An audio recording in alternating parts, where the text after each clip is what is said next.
रानी नाम की एक छोटी सी लड़की थी। रानी के बगीचे में सबसे सुंदर गुलाब का पौधा था। उसे इस पौधे पर बहुत गर्व था। हर रोज वह उसकी देखभाल करती और उसके खिलने वाले लाल गुलाबों को निहारती। एक दिन रानी की छोटी बहन मीना खेलते समय गलती से गुलाब के पौधे से टकरा गई। पौधा टूट गया और उसकी मनपसंद की कली जमीन पर गिर गई। रानी गुस्से से तिलमिला उठी। उसने मीना को बहुत बुरा भला कहा और उससे बात करना बंद कर दिया।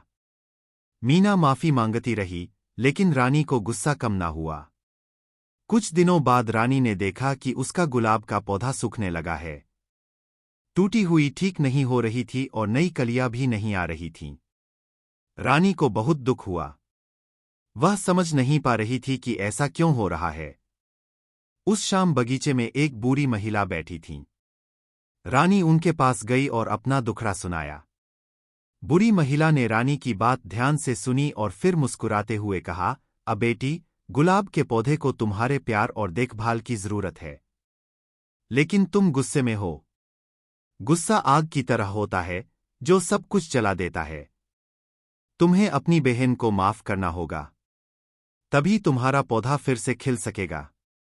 रानी को बुरी महिला की बात समझ में आ गई। वह घर गई और मीना से माफी मांग ली। दोनों बहनों ने एक दूसरे को गले लगा लिया।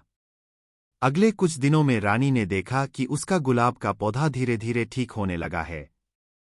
नई पत्तियां निकलने लगीं और टूटी हुई पर भी कलियां आ गईं। कुछ समय बाद गुलाब के पौधे पर पहले से भी ज्यादा सुंदर गुलाब खिल उठे। रानी ने सीखा कि क्षमा का फल बहुत मीठा होता है। क्षमा करने से न केवल रिश्ते मजबूत होते हैं, बल्कि मन भी शांत रहता है।